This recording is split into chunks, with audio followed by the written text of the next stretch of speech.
আর এত বছর পরে একটি নির্বাচন 33 বছর পরে সেখানে আসলে শিক্ষার্থীরা আমার উপর যে আস্থা রেখেছে এবং আমাকে যে বিপুল ভোটে বিজয়ী করেছে এজন্য আমি আমার জাহাঙ্গীরনগর বিশ্ববিদ্যালয়ের শিক্ষার্থী, শ্রদ্ধেয় শিক্ষক, কর্মকর্তা, কর্মচারী সহ সকল স্টেক যারা আছেন সকলের কাছে আমি আন্তরিকভাবে কৃতজ্ঞ।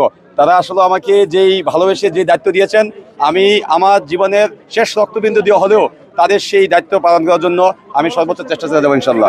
বছর পরে একটা জটিলতা কাটিয়ে জাকসুর মতো গুরুত্বপূর্ণ নির্বাচন অনুষ্ঠিত হয়েছে, সেখানে নানা জটিলতা ছিল। তো আমার প্রথম কাজ হবে মূলত জাহাঙ্গীরনগর বিশ্ববিদ্যালয়ের শিক্ষার্থীদের জন্য, জাহাঙ্গীরনগর বিশ্ববিদ্যালয়ের জন্য নিজেকে আসলে উৎসর্গ করা।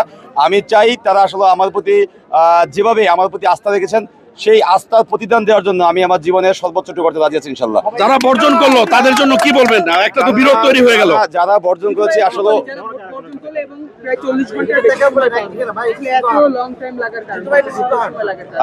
যারা ভোট বর্জন করেছে আমি মনে করি তারা আসলে এই সময় এসে যে আমরা যেখানে দীর্ঘদিন ভোটের অধিকার ফিরে পাওয়ার জন্য ভোটের মাধ্যমে আসলে আমাদের শিক্ষার্থী প্রতি নির্বাচনের জন্য এত সংগ্রাম আমরা করেছি, সেখানে নির্বাচনের আগ মুহূর্তে এসে যারা ভোট বর্জন করছে তারা আমি মনে করি যে তারা গণতন্ত্রের বিরুদ্ধে গিয়ে কাজ করেছে। এবং আমি বিশ্বাস করি তারা আসলে নির্বাচনে যে বড় হচ্ছে, বড় হওয়ার সম্ভাবনা ছিল সেগুলো আসলে সেই ভয়েই কিন্তু তারা নির্বাচন থেকে সরে দাঁড়িয়েছে।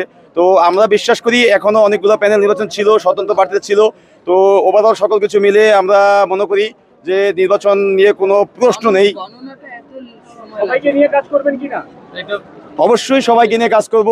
জাকসুতে আমরা নির্বাচিত হয়েছি, সেখানে তো এককভাবে কোনো কিছু সম্ভব নয়। তো আমাদের প্রথম কাজ থাকবো সকল দল, সকল মতের মানুষকে নিয়ে একটা ইনক্লুসিভ জাহাঙ্গীরনগর বিশ্ববিদ্যালয় গড়ে তোলা। তো সেখানে অবশ্যই সকলের মতামতকে গুরুত্ব দিয়ে কাজ করার চেষ্টা করবো। আর ভোটের ফলাফল পেতে আসলে আমাদের অনেক সময় চলে গেছে, প্রায় 40 ঘন্টা চলে গেছে।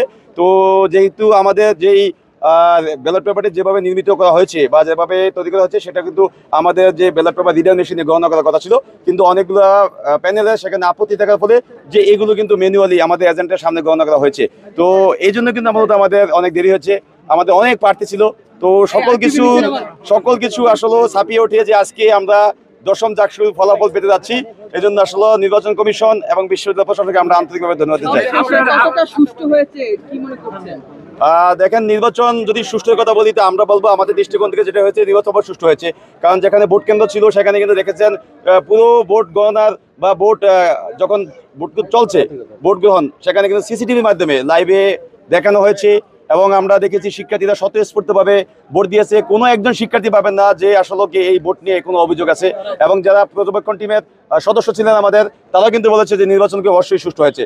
তো কিছু কিছু বিষয় ছিল ত্রুটি বা অব্যবস্থা ছিল, তো সেই অব্যবস্থাগুলো আমরা আমাদের প্রশাসনকে জানিয়েছি, তারা তাদের জায়গা থেকে সর্বোচ্চ চেষ্টা করছেন। যেহেতু এই জয় আপনি কাকে উৎসর্গ করছেন? এই জয়টি আমি উৎসর্গ করছি আমাদের দেখেছেন গতকাল যে আমাদের চারুকলা বিভাগের সহকারী অধ্যাপক আমাদের জান্নাতুল ফেরদৌস ম্যাম, তিনি আমাদের এই নির্বাচনে পোলিং এজেন্টের দায়িত্বে ছিলেন। গতকাল সকালে তিনি যখন এখানে দায়িত্ব পালন করতে আসেন, তিনি আসলে এখানে তিনি হার্ট অ্যাটাক করেন এবং পরবর্তীতে আমাদের মেডিকেল সেন্টারে নেওয়া হয়। সেখান থেকে তাকে সাবাদস্ত এনা মেডিকেলে নেওয়ার পরে কর্তব্যরত চিকিৎসক তাকে মৃত ঘোষণা করেন। তো ম্যাম যেহেতু এই নির্বাচনে এসেই আসলে আমি মনে করবো সবচেয়ে বড় তিনি আমাদেরকে কাঁদিয়ে তিনি না ফেরার দেশে চলে গেছেন। আমরা আমাদের এই জয়টা এবং 33 বছর পর যে জাকসুর আসছে, আমি আমার পক্ষ থেকে এই জয়টা আমার ম্যামকে উৎসর্গ করতে চাই। ধন্যবাদ।